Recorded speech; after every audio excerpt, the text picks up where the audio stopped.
রাধে রাধে, কেমন আছো তোমরা? সকলকে জানাই শুভ নববর্ষ।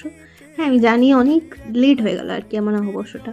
হ্যাঁ, আমার অভ্যাস তো যাবে না নতুন বছর পড়লেও। যাই হোক, সকালে উঠে পড়েছিলাম, টুকিটাকি কিছু কাজ ছিল সেগুলো সেরে নিলাম। মা এখানে পুজো দিচ্ছে, কারণ আমি ওপরে গিয়ে অয়েল ম্যাসাজ করলাম।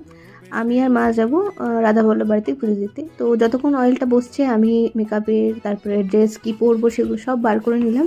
এই জামাটা আমি আমার জন্মদিনের সময় কিনেছিলাম, কিন্তু ভেবেছিলাম নববর্ষেই পরা যাক। এই কালো প্যান্টটা আমি মিশো থেকে নিয়েছিলাম, আরও দুটো আছে, তো ওগুলো পরে দেখানো যাবে। তো এখানে ফটাফট আমি রেডি হইনি, কারণ মা পুজো করা হয়ে গেছে, শাড়ি পরা হয়ে গেছে, আমার এখনো পর্যন্ত কিচ্ছু হয়নি। তো অনেক তাড়াতাড়ি করে রেডি হয়ে নিলাম।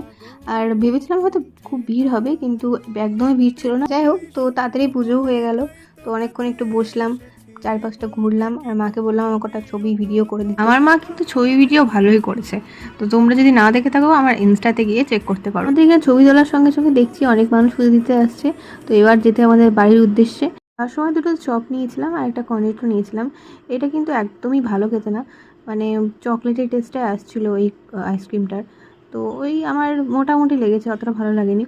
তো যাই হোক, তারপরে আমরা দুপুরে খাওয়া দাওয়া করে শুয়ে পড়েছিলাম। লম্বা ঘুমের পর বিকেলে উঠলাম। তো আমরা সবাই একটু বেড়াতে যাব, মানে আমাদের বান্ধবী মিলে আর কি। তো সকালে যেটা পড়েছিলাম সেটা পরেই আমি গেছিলাম। আর কোথায় গেছিলাম সেটা দেখার জন্য নেক্সট পার্টে অপেক্ষা করতে হবে। তো ভালো লাগলে লাইক, শেয়ার, সাবস্ক্রাইব করবে। Bye bye.